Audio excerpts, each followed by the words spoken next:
Hello दोस्तों, आपका स्वागत है हमारे चैनल में।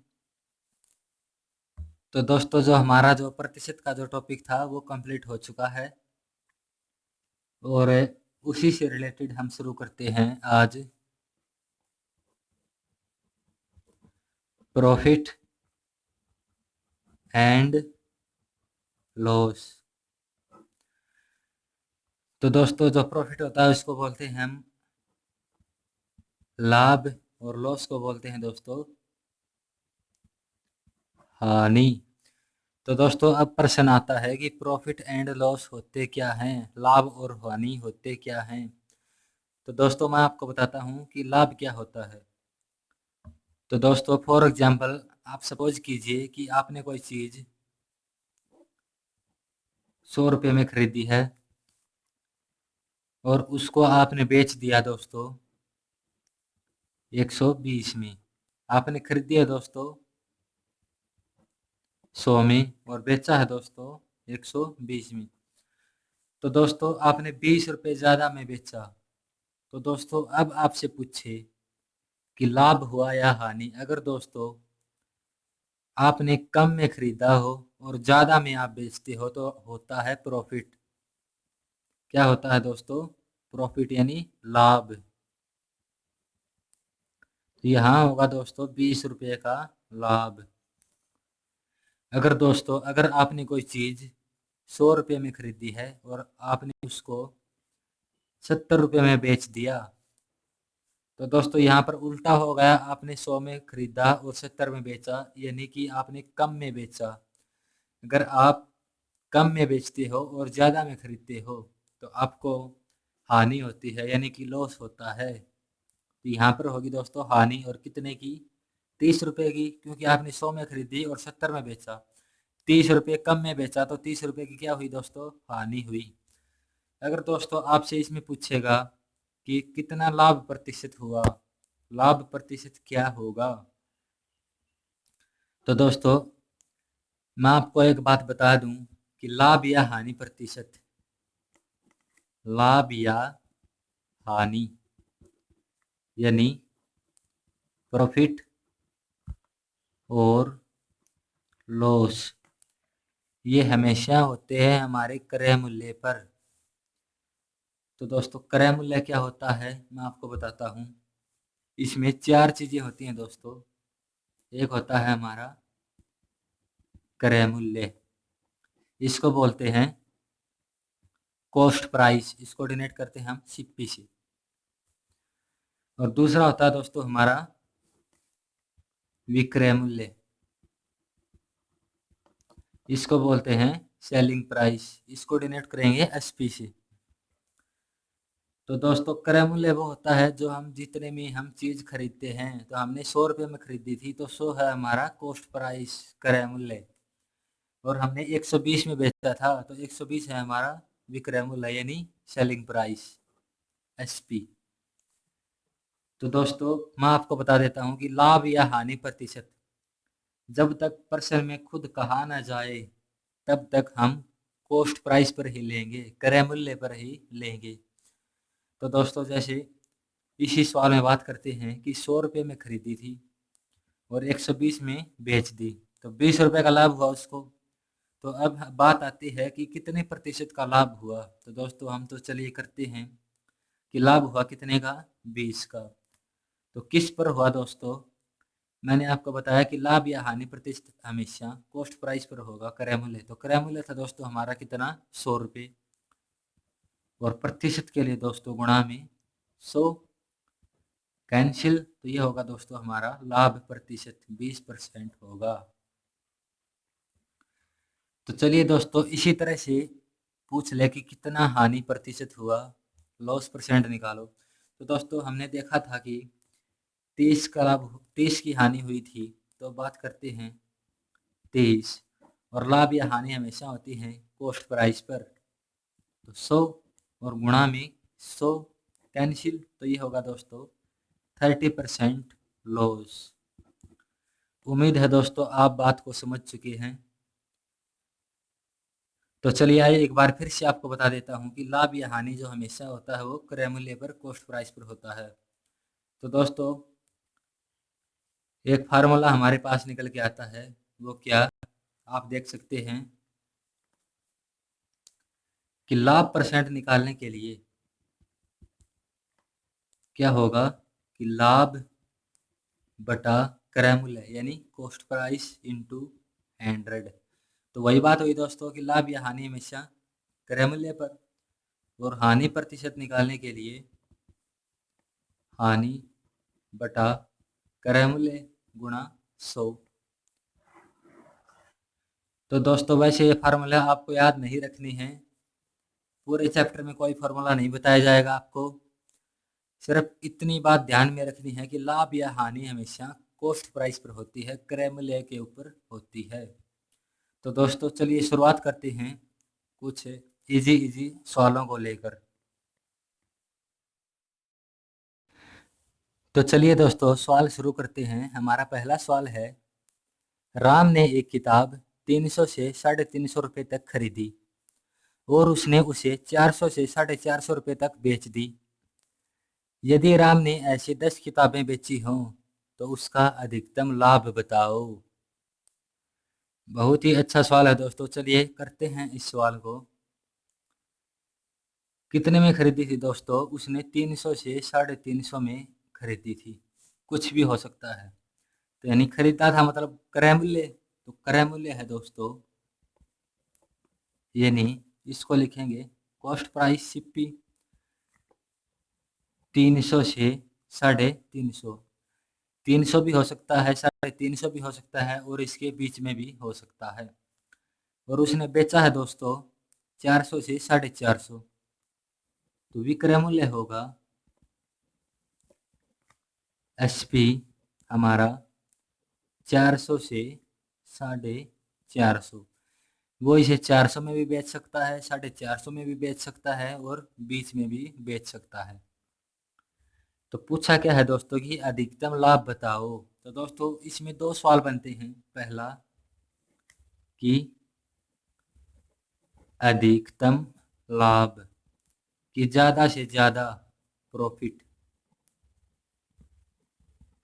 तो दोस्तों ज्यादा से ज्यादा लाभ के लिए क्या करना होगा कि किताब को कम से कम में खरीदो और ज्यादा से ज्यादा में बेचो।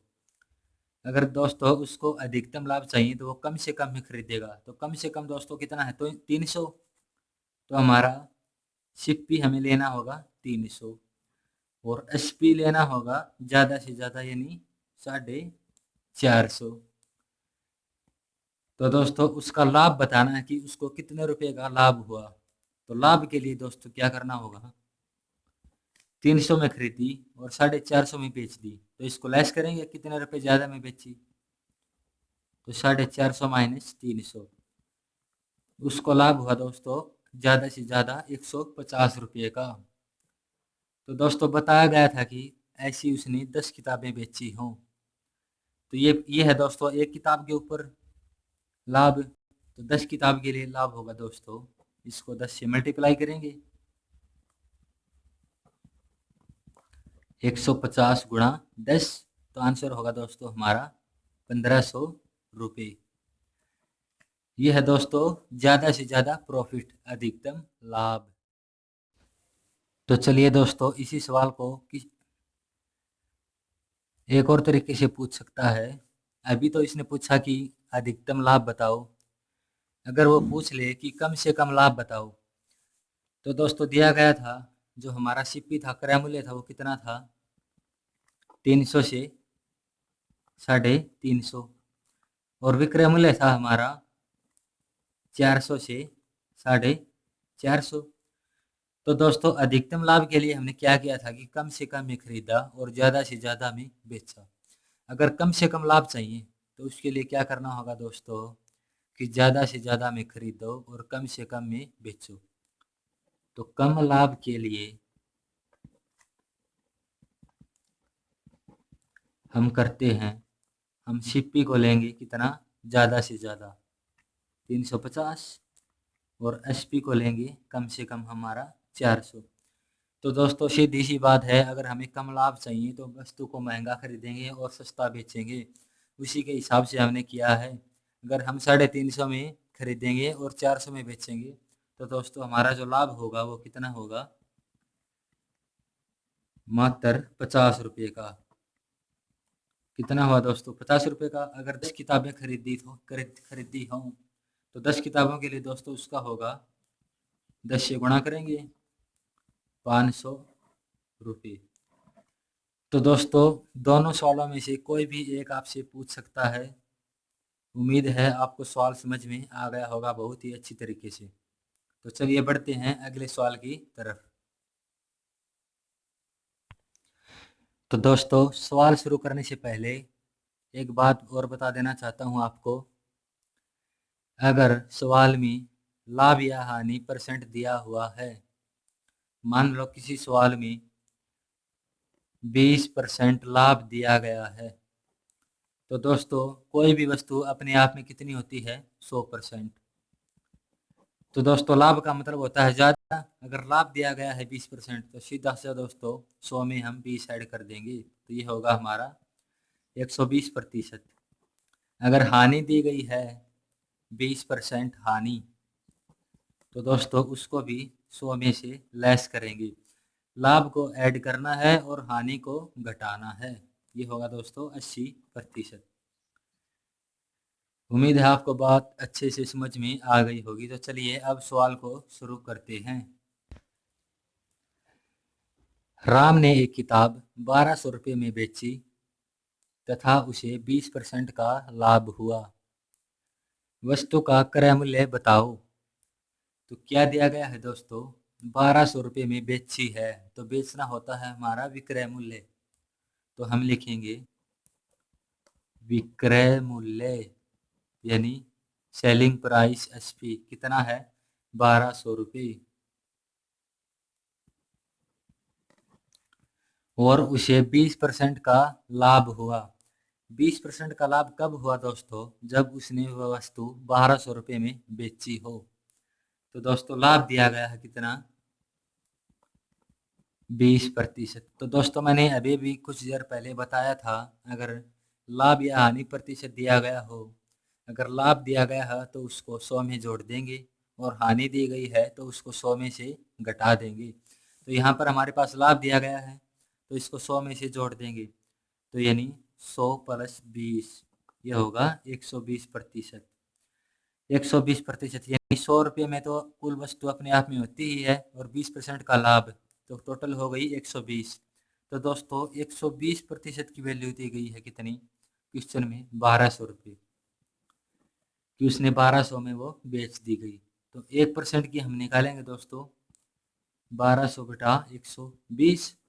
और तो दोस्तों हमने क्रय मूल्य बताना है, कॉस्ट प्राइस बताना है, तो कोई भी वस्तु अपने आप में कितनी होती है, 100%।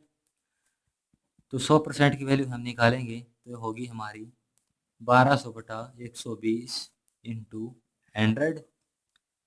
कैंसिल, ये कटेगा 12 से 12, तो होगी हमारी दोस्तों कितनी, 1000 रुपये। तो आप देख सकते हैं दोस्तों हमने क्रय मूल्य 100% माना, 20% 120, तो 100 का 120 करेंगे तो 20% ही होगा लाभ भी। तो चलिए फिर से करते हैं इस सवाल को, कि राम ने एक किताब 1200 रुपये में बेची और उसे 20% का लाभ हुआ। अगर 20% का लाभ हुआ तो 20% जोड़ेंगे 100 में, 120% की वैल्यू दी गई है 1200, 1% की हम निकालेंगे 1200 बटा 120। तो हमने क्रय मूल्य निकालना है, तो क्रय मूल्य था 100, तो 100 के लिए गुणा में 100 करेंगे, आंसर आएगा 1000 रुपये। उसने वह वस्तु 1000 में खरीदी थी और 1200 में बेच दी, तभी उसको 20% का लाभ हुआ। उम्मीद है आपको सवाल समझ में आ गया। तो दोस्तों अगला सवाल बिल्कुल ऐसा ही है। राम ने एक किताब 1500 रुपये में बेची तथा 20% की हानि हुई, तो उसका क्रय मूल्य बताओ। तो दोस्तों 1500 रुपये में बेची, सेलिंग प्राइस दिया गया है, और 20% की क्या हुई दोस्तों, हानि हुई। हानि कब हुई दोस्तों, जब उसने वो वस्तु 1500 रुपये में बेची। अब की बार दिया गया है 20% हानि। 20% हानि का मतलब दोस्तों कितना? 100 में से लेस करेंगे इसको तो होगा कितना? 80%। क्योंकि हमारा जो क्रय मूल्य है वो हमने कितना माना है? 100%। कुल कितना होता है? 100%। तो दोस्तों 80% की वैल्यू दी गई है कितनी? 1500 रुपये। 1% की हम निकालेंगे 1500 बटा 80। तो दोस्तों वस्तु कितनी है? 100%। तो 100% की वैल्यू हम निकालेंगे 1500 बटा 80 गुणा में 100। कैंसिल। तो दोस्तों अब हम इसको काटेंगे तो हमारा आएगा, 2 से काटते हैं, 2 से 4, 2 से 5। अब इसको 4 से काटेंगे, 4 तिया 12, 4 7 28, 4 पंजा 20। तो हमारा आंसर होगा दोस्तों 5 पंजा 25, 7 1875। तो दोस्तों उसने वो किताब 1875 रुपये में खरीदी थी और 1500 रुपये में बेच दी, तभी तो उसको क्या हुई? हानि हुई 20% की।